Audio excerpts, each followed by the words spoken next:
20 minutes na lang. New Year na 2026. Ay bud, ito yung body ko. Ayun yung Navara. Kaka fully paid lang this year. Ito yung bound dumating. Hey bud, maayos ka bud ah. Madami pa tayong pagdadaanan. Madami pa tayong tatahakin. Ikaw yung kasama ko. Ikaw yung kailangan ko para mapuntahan yung mga pangarap, yung mga dreams. Tahimik to eh. Hindi to pwede pa tulad sa mga motor. Paldo na naman yung mga mechanic. Yung mga mechanic I'm sure papaldo. Dahil may mga masisira at masisira talaga dyan. Dahil kakapiga. Yun, kakapiga ng throttle. Bad, muna ako dito bad.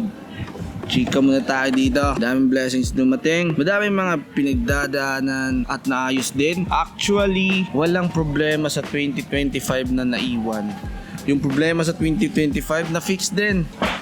Bago natapos yung taon, yun yung pinakamasaya. 2026, another level of stress, different level. So paghandaan natin yun. 2024, hindi ko in-expect na makarelease ako ng ganun kadami na kanta, ganun na MV. Hindi ko in-expect yun lahat. 2026, anong mas aabangan? Hindi ko din alam. Pero madami akong plano, pero yun nga, hindi ko alam kung ano ang mangyari. Ayoko magsabi, pero madami tayong gagawin. Madami magaganap. Tulad na itong kotse na to. Ito si Buddy. Hindi ko naman to in-expect na magkaroon ako ng kotse sa 2025. Hindi ko to in-expect.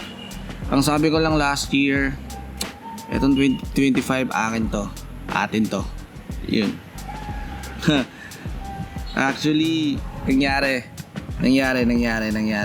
Daming improvements. Actually, sa 2025, mas madaming improvement. Yung 2026, hindi ko nakita ng negative, which is good. Naging honest lang ako sa sarili ko. Naging honest lang ako sa vision ko.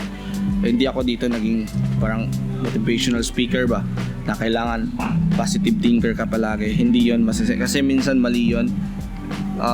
Naging honest lang ako. 2026, yung vision ko, maganda yung mangyayari.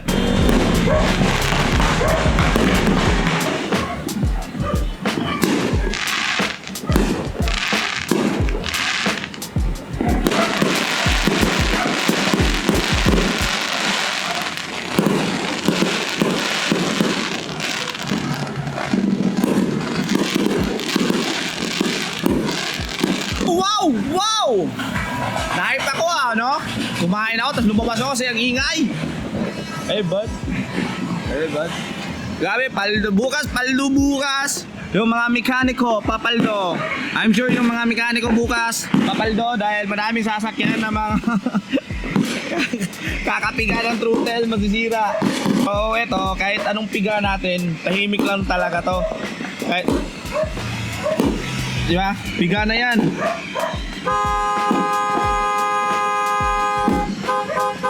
Ang ingay mo, bad? Mag-ingay ka nga, bad? Di ba? Walang ingay. Okay, bad. Kantahin mo yung pinaka-paborito kong kanta. Ang ganyan dati, pero kasi na ganyan.